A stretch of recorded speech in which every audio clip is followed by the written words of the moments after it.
स्वागत है आप सभी का एसएस क्लासेस में। आई होप कि आप लोग अच्छे होंगे, बढ़िया होंगे। दोस्तों अब यहाँ पे TRA 3 का लगभग जितना भी एग्ज़ाम्स वगैरह हुआ था वहाँ पे आपका जो भी PRT 6 to 8 था उसका सब कुछ क्लियर हो चुका है, रिजल्ट वगैरह आ गया है। आप लोग में से बहुत सारे लोग यहाँ पे अभी तैयारी में लग भी गए होंगे। TRA 4 का तैयारी आप लोग कर भी मतलब स्टार्ट कर दिए होंगे, ठीक है। तो ये वीडियो उन्हीं लोग के लिए अब होने वाला है। अब कंटिन्यू वीडियो आपका TRA 4 के ऊपर हम लेकर आएंगे। TRA 4 के रिगार्डिंग जो भी आपका तैयारी में मैं सहयोग कर सकता हूँ मैं आपको करते चलूँगा, ठीक है। तो आज हम इस वीडियो में देखने वाले हैं कि जो आपका TRA 3 का यहाँ पे पेपर हुआ था, TRA 3 का पेपर में उसमें 6 to 8 में जो जनरल पेपर में यहाँ पे सवाल पूछे गए थे 6 to 8 का, उसको हम यहाँ पे टोटल का टोटल सवाल देखने वाले हैं, ठीक है। इसको देखने के बाद आपको एक आइडिया लगेगा कि अगर कि आप TRA 4 का तैयारी कर रहे हैं तो जनरल पेपर में किस तरीके से सवाल पूछे जाते हैं और आपको किस तरीके से सवाल को वहाँ पे बनाना होता है, ठीक है। और कैसे अपना जो भी तैयारी कर रहे हैं उसको और इम्प्रूवमेंट कर सकते हैं। एक तरह से समझिए तो आप जो एग्जामिनेशन में कीजिएगा वो पेपर समझिए कि यहाँ पर मिल जा रहा है आपको, और किस तरीक़े से वहाँ पर आप हैंडल कीजिएगा, किस तरीके से सवाल रहते हैं, ये सारा चीज़ आप इस वीडियो में आज यहाँ पर सीखने वाले हैं, ठीक है। तो चलिए हम वीडियो को स्टार्ट करते हैं बिना देरी के। एक एक सवाल को हम अच्छी तरीके से आपको यहाँ पे बताते चलेंगे क्वेश्चन आंसर के साथ में।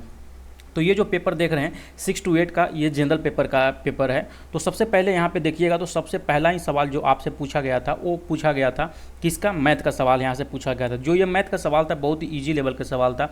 जैसे कि यहाँ पे देखिएगा दिया गया था कि x के पावर 4 प्लस y के पावर 4 बराबर 17, x प्लस वाई बराबर 1, तो x square plus y square minus 2xy का मान निकालना था। तो यहाँ पे देखिएगा तो यहाँ पे एक दिया गया है, x प्लस वाई के वैल्यू यहाँ पे दिया गया है 1 दिया गया है। तो आपको ऐसा कोई मान रखना है कि जो यहाँ पे x प्लस वाई पर शूट कर जाए, ठीक है। तो अगर मान के चलिए यहाँ पे हम 2 और -1 करते हैं तो ये सेट हो जाएगा, ठीक है।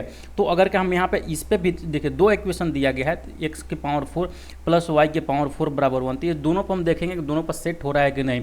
तो यहाँ पे 200 करेंगे, 2 दूनी 4 चौके 16 ये हो जाएगा, और 1 - 1 करेंगे ये, ठीक है, प्लस में ये हो जाएगा। तो इसको 17 दिया गया है, तो 16 1 17 ये यानी कि सेटिंग हो रहा है। तो यानी कि हम यहाँ से देख सकते हैं कि जो x का वैल्यू हमारा मिला वो 2 मिला, और y का जो वैल्यू मिला वो कितना मिला, -1 मिला। तो बस इसी पर हम रख देंगे। अगर हम यहाँ करते हैं तो 2 दूनी के 4 ये हो जाएगा 4, और -2 गुना में -2 दूनी के 4, 4 और 4 यहाँ कितना हो जाएगा 8।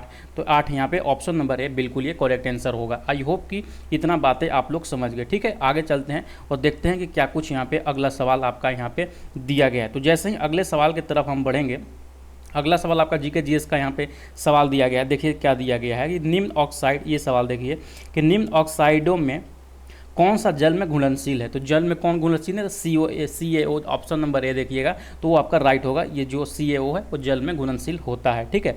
अगला सवाल बहुत ही बेहतरीन सवाल, करंट अफेयर से सवाल पूछा गया था। क्या सवाल पूछा गया था कि भारत में घड़ियाल प्रजनन केंद्र कहाँ पे स्थापित किया गया है। ये सवाल बहुत ही बेहतरीन था। बहुत सारे लोग यहाँ पे कारबेट वगैरह मार कर आए थे, तो आप ऐसा गलती मत कीजिएगा। करंट अफेयर का ऐसा ही सवाल मैंने भी कराए रखे थे। तो इसका जो कहाँ किया गया था तो मुरैना में, ये इसका बिल्कुल ये राइट आंसर होगा।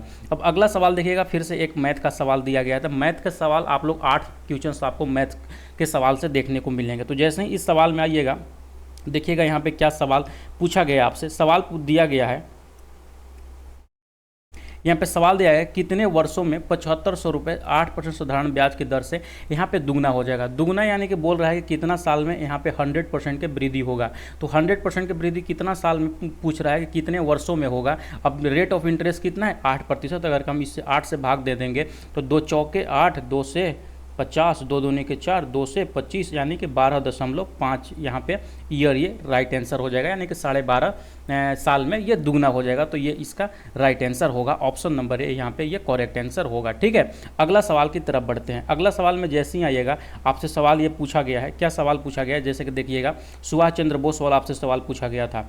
यहाँ पर सवाल दिया गया है, क्या सवाल दिया गया है कि सुभाष चंद्र बोस किस वर्ष भारतीय राष्ट्रीय कांग्रेस के अध्यक्ष बनाए गए थे, ठीक है। अगर कि आप लोगों को सवाल यहाँ पे देख पा रहे होंगे तो सवाल यहाँ पे दिया गया है कि सुभाष चंद्र बोस किस वर्ष भारतीय राष्ट्रीय कांग्रेस के अध्यक्ष बनाए गए थे। तो जो भारतीय राष्ट्रीय कांग्रेस के अध्यक्ष बनाए गए थे सुभाष चंद्र बोस 1938 में भी बनाए गए थे और 1939 में भी बनाए गए थे। तो इसका इसीलिए राइट जो आंसर हो जाएगा उपयुक्त में से एक से अधिक यहाँ पे ये राइट आंसर हो जाएगा। अगला सवाल करंट अफेयर से सवाल थे कि हाल ही में नेपाल सरकार द्वारा किस शहर को देश का पर्यटन राजधानी घोषित किया गया है। तो करंट अफेयर में जो पोखरा था, पोखरा वहाँ पे देश का पर्यटन राजधानी घोषित किया गया है नेपाल सरकार के द्वारा। ठीक है, आगे बढ़ने से हम पहले आप लोगों को बताना चाहेंगे, जितने भी लोग यहाँ पे बीपीएससी टीआरई 4 की तैयारी कर रहे हैं उनके लिए बहुत ही बेहतरीन मौका है बीपीएससी का सिलेक्शन किट को लेने के लिए।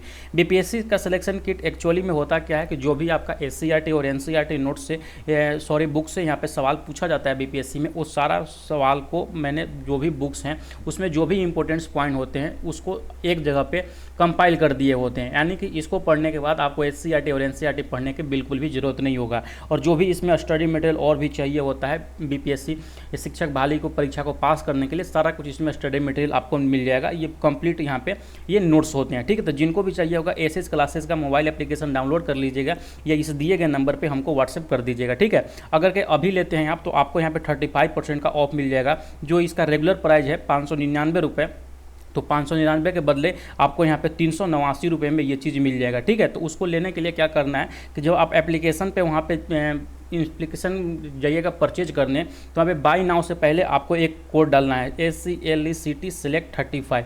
तो यहाँ पे ये जब डालिएगा तो आपको 35% का यहाँ पे ऑफ हो जाएगा। अधिक जानकारी के लिए हमको व्हाट्सएप भी कर सकते हैं आप। अगला सवाल की तरफ चलते हैं। अगला सवाल जैसे ही आते हैं,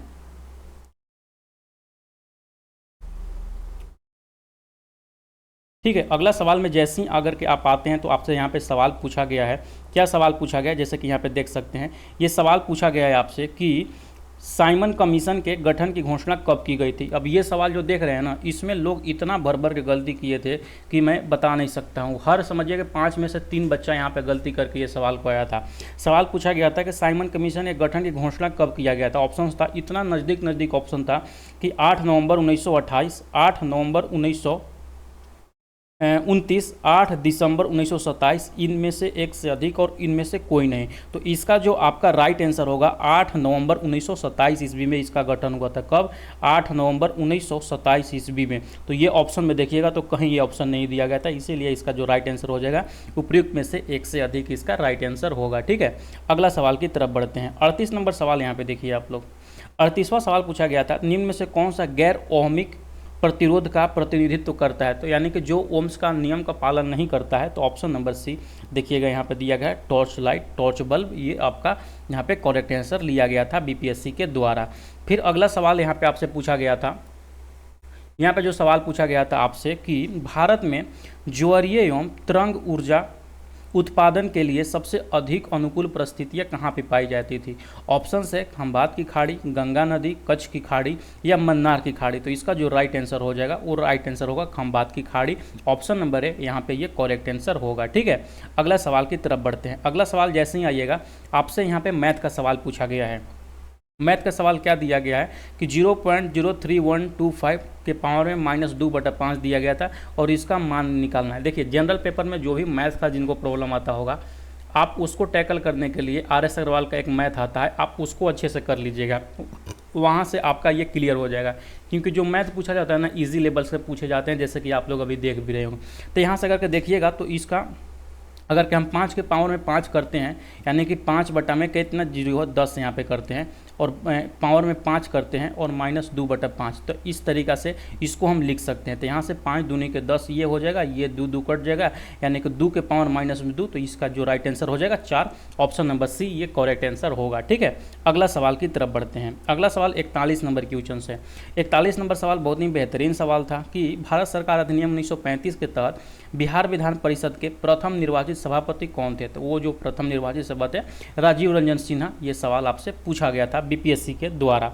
अगला सवाल की तरफ बढ़ते हैं। अगला सवाल यहाँ पे करंट अफेयर के सवाल थे, लंबा चौड़ा सवाल थे। जैसे कि देखिएगा इसमें दिया गया है कि विज्ञान और प्रौद्योगिकी मंत्रालय ने हाल ही में विज्ञान, प्रौद्योगिकी और नवाचार के क्षेत्र में राष्ट्रीय पुरस्कारों के एक नए सेट की घोषणा की, जिसे राष्ट्रीय विज्ञान पुरस्कार से नाम से जाना जाता है, जिसके लिए सभी श्रेणियों के पुरस्कारों के लिए पुरस्कार समारोह हर साल आयोजित किया जाएगा। यहाँ से यही पूछ रहा है कि वो जो आयोजित किया जाएगा वो कब आयोजित किया जाएगा। तो वो जो आयोजित किया जाएगा, ऑप्शन नंबर बी देखिएगा, तो यहाँ पर दिया गया है 23 अगस्त को राष्ट्रीय अंतरिक्ष दिवस के दिन में ये आयोजित किया जाएगा। ठीक है, अगला सवाल की तरफ बढ़ते हैं।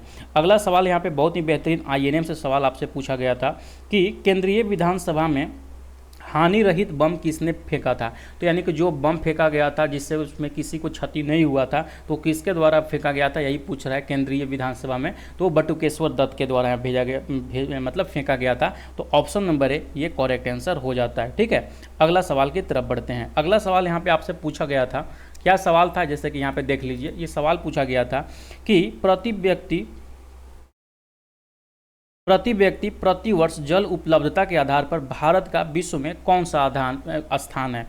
तो पूछ रहा था कि जितना भी जल यहाँ पे उपलब्ध है, उससे उपलब्धता के अनुसार में विश्व में भारत का स्थान कौन सा है। तो याद रखिए कि भारत का जो स्थान है 133वां स्थान है। ऑप्शन नंबर बी ये करेक्ट आंसर होगा। ठीक है, अगला सवाल यहाँ पे देखिए। अगला सवाल आपसे यहाँ पे पूछ रहा है, क्या पूछ रहा है कि 1/5 यहाँ पे दिया गया है, 1/5 के पावर में 3x और बराबर में 0.008 दिया गया है। तो इसको हम इस तरीक़ा से भी लिख सकते हैं, 2/10 के पावर में यहाँ पे 3 लिख सकते हैं, यानी कि 2/5 ये भी हो जाएगा 1/5, यानी कि 3x के वैल्यू क्या हो जाएगा, 3 यहाँ से कट जाएगा, x का वैल्यू हो जाएगा 1। तो यहाँ पे 0 अगर के यही सवाल देखिएगा, x के वैल्यू यहाँ पे 1 आया और वही पूछ रहा है 0.25 के पावर में x के वैल्यू हमारा 1 आया। तो जो आंसर था, मतलब जो पूछ रहा था वही यहाँ पे आंसर होगा। ऑप्शन नंबर सी ये करेक्ट आंसर होगा। अगला सवाल यहाँ पे देखिए 46 नंबर क्वेश्चन। 46 नंबर पूछ रहा था कि बिहार दिवस क्यों मनाया जाता है, कब मनाया जाता है। तो जो ये बिहार दिवस मनाया जाता है 22 मार्च को। उस दिन क्या हुआ था कि बंगाल प्रेसिडेंसी से बिहार अलग हो गया था। तो ऑप्शन नंबर ए ये करेक्ट आंसर होगा। ठीक है, अगला सवाल की तरफ बढ़ते चलते हैं। जैसे ही अगला सवाल आएगा 47 नंबर क्वेश्चन। 47 नंबर क्वेश्चन आपसे पूछ रहा है, बहुत ही बेहतरीन सवाल है और बहुत ही ये फेमस सवाल है जो उस साल का जो हुआ था एग्जाम साहब का, कि सिनेमा में आजीवन योगदान के लिए दादा साहब फाल्के पुरस्कार 2023 से किससे सम्मानित किया गया था। ये जितने भी करंट अफेयर थे, जब मैं करंट अफेयर के जो नोट्स दिया था ना, ये सब कुछ मैंने उसमें ऐड कर रखे थे। जो भी लोग एग्जाम्स दिए होंगे ये जरूर कमेंट में बताइएगा कि ये सवाल मैंने ऐड किए थे कि नहीं और आपका आया था कि नहीं। ठीक है, तो ये जो मिला था दादा साहब फाल्के पुरस्कार 2023 के लिए, वो मिला था वाहिदा रहमान जी को। तो ऑप्शन नंबर सी ये करेक्ट आंसर होगा। ठीक है, अगला सवाल देखिए, बहुत ही बेहतरीन सवाल है आपका। यहाँ पे मैथ का सवाल पूछ रहा है, कौन सा यहाँ पे सही क्रम है। यहाँ पे एक चीज़ देखिएगा, इस तरह का जो भी आप सवाल देखिएगा, आगे दिमाग लगाने से पहले देख लीजिएगा उसके अंश और हर में कितना का डिफरेंट आ रहा है। अगर के ज़्यादा मेजर डिफरेंट होगा और अलग अलग डिफरेंस होगा तो उसका नियम बदल जाता है बनाने का। लेकिन अगर के सब में आपका जो भी डिफरेंस था एक समान है तो समझिए बहुत ही ईजी लेवल के सवाल है। जैसे कि यहाँ पे देख सकते हैं 59-60 एक का डिफरेंस, 43-45 2 का डिफरेंस, 17-18 यहाँ पे 1 का डिफरेंस और 36-35 यहाँ 5 का डिफरेंस। यहाँ पे जितना भी कम का डिफरेंस रहेगा समझिए कि वो सबसे बड़ा हुआ है। 59 और 60 यहाँ पे 1 का डिफरेंस, यहाँ पे 2 का डिफरेंस, फिर 1 का डिफरेंस और यहाँ पे 5 का डिफरेंस है। तो सबसे बड़ा कौन सा है, 59-60, यानी कि ये सबसे बड़ा होगा। उसके पहले अगर 43 और 45 देखिएगा और के मुकाबले में यहाँ पे ये बड़ा होगा। फिर 17-18 होगा जो कि सबसे छोटा है, और 31 और 36 में देखिएगा ज़्यादा सबसे बेसी ज़्यादा डिफरेंस है, यानी कि ये सबसे छोटा होगा। आप इसको देखते हैं यहाँ पे ऑप्शन नंबर बी मार सकते थे। अगर क्या बनाना भी चाहते थे तो इसको और तरीका से हम बना सकते हैं। ये जितना भी आप देख रहे हैं इसका आप एलसीएम ले लीजिए। एलसीएम लेने के बाद जितना भी उसका हर है उसको बराबर कर दीजिए, फिर बना सकते हैं। इसका 2-3 तरीका है, कहीं मैथ पढ़ाऊंगा तो मैं वहाँ पे और बड़े अच्छे तरीक़ा से आपको बताऊँगा। ठीक है, 49 नंबर क्वेश्चन देखिए। 49वां सवाल है यहाँ पे कि हमारे शरीर में मलेरिया परजीवी का भंडारण स्थल कहाँ पर है। तो जो मलेरिया परजीवी भंडारित होता है शरीर में वो पलिया में होता है। तो ऑप्शन नंबर ए यहाँ पे करेक्ट आंसर हो जाएगा। ठीक है, अगला सवाल की तरफ बढ़ते हैं। अगला सवाल 50 नंबर क्वेश्चन देखिए, बहुत ही बेहतरीन सवाल है। आपसे पूछ रहा है, क्या पूछ रहा था कि प्राकृतिक संसाधनों के संरक्षण के लिए अफ्रीकी सम्मेलन किस वर्ष आयोजित किया गया था। तो जो ये आयोजित किया गया था ये किया गया था 1968 ईस्वी में। ऑप्शन नंबर ए ये करेक्ट आंसर होगा। 51 नंबर सवाल देखिए, क्या दिया गया था कि इनमें से कौन सा कोलाइडी नहीं है। तो ये जो सिरका है ये कोलाइडी नहीं होता है। तो ऑप्शन नंबर बी ये करेक्ट आंसर होगा आपका। ठीक है, अगला सवाल देखिए। अगला सवाल SCRT से सवाल दिया था, क्लास 10 के ज्योग्राफी से सवाल था। ये हूबहू यही सवाल वहाँ पर दिया गया है। 52 नंबर में देखिएगा कि मैग्नीज का उपयोग कहाँ कहाँ पे होता है। तो मैग्नीज का उपयोग जो होता है फोटोग्राफी उद्योग में भी होता है, माचिस में भी होता है और बैटरी उद्योग में भी होता है। इसीलिए इसका जो राइट आंसर हो जाएगा उपयुक्त में से एक से अधिक। ऑप्शन नंबर डी ये करेक्ट आंसर होगा। ठीक है, अगला सवाल की तरफ बढ़ते हैं। अगला सवाल में जैसे ही आइएगा आपका 53 नंबर सवाल आपको देखने को मिलेंगे। यहाँ पे 53 नंबर सवाल में देखिएगा पूछ रहा है आपसे कि निम्न में से शरीर का कौन सा अंग शरीर का तुलन करता है, यानी कि शरीर को नियंत्रित करता है, संतुलन करता है। तो यहाँ पर बहुत सारे लोग सेरिबेलम मार के आए थे, लेकिन इसका जो राइट आंसर बीपीएससी ने लिया है वो कान लिया है। ऑप्शन नंबर सी यहाँ पे करेक्ट आंसर आप लोग कीजिएगा, ठीक है। मैं भी ये जब अपना एग्ज़ाम्स जब दिए थे तो हम भी यहाँ पे सेरिबेलम ही मार के आए थे, हमको पता नहीं था। लेकिन अगर आप एनसीईआरटी में देखिएगा ये चीज़, तो वहाँ पे कान में जब पढ़िएगा ना, शायद 11th या 12th क्लास का साइंस, तो वहाँ पे बायोलॉजी में ये चीज़ लिखा गया है। तो कान से भी जो होता है ना, शरीर को संतुलन को यहाँ पे नियंत्रित करता होता है, ठीक है। तो ये चीज़ वहाँ पे दिया गया था, मैं भी ये गलत करके यहाँ पे आया था एक सवाल को। अगला सवाल देखिएगा, यहाँ पे 54 नंबर क्वेश्चन क्या दिया गया है। 54 नंबर सवाल जो है कि श्वसन क्रिया के लिए निम्न में से कौन सा कथन सत्य है। तो जो श्वसन क्रिया है, क्लास 10 का जब आप साइंस पढ़िएगा तो वहाँ पे ये चीज़ लिखा गया है कि जो श्वसन क्रिया के दौरान जो ऊर्जा स्रावित होता है वो एटीपी के रूप में भंडारित होता है। तो ऑप्शन नंबर सी ये करेक्ट आंसर आपका दिया गया है, ठीक है। अगला सवाल यहाँ पे देखिएगा, बहुत ही बेहतरीन सवाल और बार बार परीक्षाओं में पूछे जाने वाला ये सवाल है कि एशियाटिक सोसाइटी ऑफ बंगाल की स्थापना किसके द्वारा किया गया था 1784 ईस्वी में। तो ये जो किया गया था सर विलियम जोन्स के द्वारा। ऑप्शन नंबर है यहाँ पे करेक्ट मारिएगा आप लोग, ठीक है। अगला सवाल की तरफ बढ़ते हैं बिना देर किए। अगला सवाल देखिए यहाँ पे पूछ रहा है कि पानी का सबसे ज़्यादा खपत किस चीज़ में होता है। तो ये कॉमन सेंस में कोई नहीं भी पढ़ा होगा ना, तो ये सवाल को बना सकता है कि जो पानी का सबसे ज़्यादा भारत में खपत होता है वो किसानी में होता है, सिंचाई करने में होता है, खेती पटवन करने में होता है। तो ऑप्शन नंबर सी यहाँ पे ये करेक्ट आंसर होगा, ठीक है। अगला सवाल की तरफ बढ़ते हैं। अगला सवाल जैसे ही आइएगा, आपसे सवाल यहाँ पे पूछ रहा है कि क्या सवाल पूछ रहा है देख लीजिए, कांग्रेस सोशलिस्ट पार्टी सीएसपी का गठन कब हुआ था। तो जो यहाँ पे कांग्रेस सोशलिस्ट पार्टी का गठन हुआ था वो 1934 में हुआ था। आप लोग इसको अच्छे से याद रखिएगा। और ये जो जयप्रकाश नारायण के द्वारा ये किया गया था और बार बार ये सवाल पूछा जाता है, तो आप लोग इसको भूलिएगा नहीं, ठीक है। अगला सवाल की तरफ बढ़ते हैं। अगला सवाल देखिएगा, तो यहाँ पे आपसे मैथ का सवाल एक दे रहा है। मैथ का क्या सवाल दे रहा है कि दो संख्याओं का अंतर यहाँ पे 14:25 है। यदि उन संख्याओं का बीच का अंतर 264 है तो संख्याओं का छोटी संख्या निकालना है।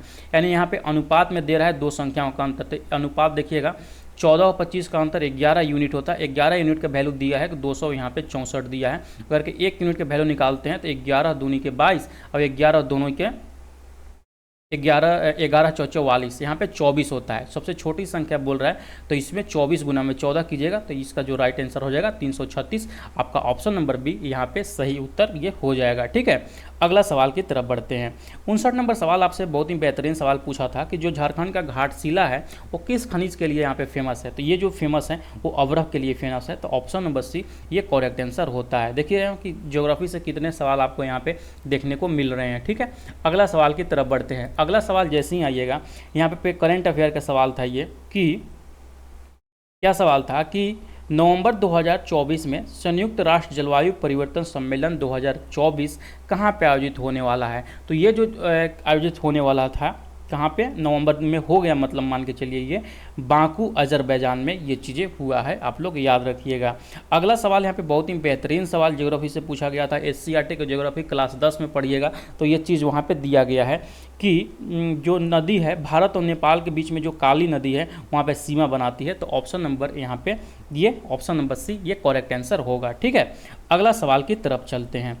अगला सवाल जैसे ही आइएगा, आपसे साइंस से सवाल पूछा गया है कि सड़क प्रकाश में उपयोग आने वाले बल्बों को किस तरीक़ा से जोड़ा जाता है। वहाँ पे जो जैसे कि अभी सड़क पर जाते होंगे तो जो लाइटिंग्स वगैरह लगाई होती है वो कैसे जोड़ा जाता है। वो श्रेणी क्रम में जोड़ा जाता है या आपका समानांतर क्रम में होता है। तो वो समानांतर क्रम में होता है। ऑप्शन नंबर सी ये करेक्ट आंसर होगा, ठीक है। अगला सवाल यहाँ पे 63 नंबर सवाल देखिए। 63 नंबर बहुत ही बेहतरीन सवाल आपसे पूछा गया था कि विश्व का कौन सा देश अपने संविधान में गर्भपात अधिकार सुनिश्चित करने वाला पहला देश है। जैसे कि पता होगा दोस्तों, भारत में गर्भपात करना एक कानूनन अपराध है। अल्ट्रासाउंड कराना जैसे कि ये सब जो है ये कानूनन अपराध है। लेकिन यहाँ पे फ्रांस देखिएगा ये अपने संविधान में ये शामिल कर लिया है कि जिसको भी जो कराना है आप कराओ, इससे हमको कोई दिक्कत नहीं है, ठीक है। तो आप लोग याद रखिएगा। अगला सवाल यहाँ पे करंट अफेयर से सवाल थे जो कि ये ओल्ड हो चुके हैं, ये सवाल अब नहीं आने वाले हैं। अगला सवाल देखिए यहाँ पे 65 नंबर सवाल। 65 नंबर सवाल आपसे यहाँ पे एक बहुत ही बेहतरीन सवाल पूछा है कि एक कमरा 8 मीटर लंबा, 6 मीटर चौड़ा और 10 मीटर ऊंचा है। तो कमरे में रखे जा सकने वाले सबसे लंबे खंभे खंभे की लंबाई क्या होगा। तो मान के चलिए एक यह कमरा है, घनाभाकार रूप में कमरा होता है, आप लोग याद रखिएगा। तो जो खंभा होगा सबसे अधिक लंबाई कब होगा, एक कोना से हम दूसरे कोना में रखेंगे, यानी कि इसका विकर्ण, तो घनाभ का विकर्ण हम निकाल लेंगे, L square B square plus H square होता है। तो 8 × 64 प्लस में 36 प्लस में 10 × 100, तो ये 100 200, तो यानी कि 200 मतलब 10√2 मीटर, यहाँ पे ये राइट आंसर होगा आपका। ये चीज़ याद रखिएगा, ठीक है। अगला सवाल की तरफ बढ़ते हैं। अगला सवाल यहाँ पे देखिएगा, यहाँ पे क्या सवाल दिया गया है कि भारत में राष्ट्रीय पुस्तकालयों ने, भारत के राष्ट्रीय पुस्तकालयों ने अपनी यात्रा किसके उद्घाटन के साथ में यहाँ पे शुरू हुआ, यानी कि राष्ट्रीय जो पुस्तकालय है उसके बाद से भारत में प्रचलित हुआ। तो याद रखिएगा कब से, मार्च 1836 में कलकत्ता पब्लिक लाइब्रेरी से यहाँ पे स्टार्ट हुआ, आप लोग याद रखिएगा, ठीक है। अगला सवाल 67 नंबर क्वेश्चन। 67 नंबर क्वेश्चन आपसे पूछ रहा है कि प्रकाश की ओर पौधे के झुकाव का मुख्य कारण क्या होता है। तो उसका जो मुख्य कारण होता है प्रो के छायादार भाग की ओर ऑक्सीजन का यहाँ पे विसरण। जब क्लास 10 का आप यहाँ पे साइंस पढ़िएगा तो ये चीज़ वहाँ पे दिया गया है, आप लोग याद रखिएगा, ठीक है। अगला सवाल की तरफ चलते हैं। अगला सवाल जैसे ही आइएगा यहाँ पे आपको देखने को मिलता है, कौन सा सवाल, यहाँ पे देखिए करंट अफेयर का सवाल है, आपसे पूछ रहा है, क्या पूछ रहा है कि निम्नलिखित में से कौन सा उन 4 पायलटों में नहीं है जिन्होंने 2024-25 के लिए योजनाबद्ध अंतरिक्ष में इसरो के गगनयान मिशन के लिए अंतरिक्ष यात्री बनने के लिए प्रशिक्षित किया गया है। तो ये जितना भी नाम दिया गया इनमें से कोई भी नहीं है, 4 अलग अलग बंदों का यहाँ पे नाम है जो कि गगनयान के लिए उनका नाम नॉमिनेट हुआ है। अगला सवाल देखिएगा, यहाँ पे बहुत ही बेहतरीन सवाल आपको दिया गया है, मैथ्स से दिया गया है कि सुब्रमण्यम और नायडू ने राहत कोष में कुछ पैसे दान किए। नायडू द्वारा दी गई राशि सुब्रमण्यम द्वारा दी गई राशि से 125 रुपये अधिक है, यानी कि जो नायडू पैसा दिया है और जो सुब्रमण्यम दिया है वो यहाँ पे दे रहा है कि 125 रुपया है, और जो कुल यहाँ पे बता रहा है कि नायडू जो सुब्रमण्यम पैसा दिया है वो 975 रुपया दिया है। तो पूछ रहा है कि सुब्रमण्यम कितना रुपया दिया है। तो यहाँ पे अगर हम पहले हम नायडू को निकाल लेते हैं तो यहाँ पे 2 नायडू के होगा तो कितना हो जाएगा, ये 1100 रुपया हो जाएगा, यानी कि नायडू जो पैसा दिया है 550 रुपये दिया है, 550 रुपये दिया है। और यहाँ पे देखिएगा तो क्या हो जाएगा, अगर सुब्रमण्यम को हमको यहाँ पे निकालना है तो 550 माइनस में 125 रुपये कर देंगे तो ये राइट आंसर होगा, यानी कि 425 रुपये, ये करेक्ट आंसर इसका हो जाएगा, ठीक है। अगला सवाल की तरफ चलते हैं। थोड़ा सा कट गया ये, लेकिन आप लोग समझ गए होंगे जो हमने बताएं, ठीक है। फिर से मैं ये सवाल को बता देता हूँ। आपसे सवाल यहाँ पर पूछ रहा था, मैं ये सवाल को फिर से बता देता हूँ, शायद आप लोग को वहाँ पे नज़र नहीं आया होगा। तो ये सवाल देखिएगा, यहाँ पे पूछ रहा था, ये सवाल जो था आपसे पूछा जा रहा था कि सुब्रमण्यम और नायडू के राहत कोष में कुछ पैसे दान किए।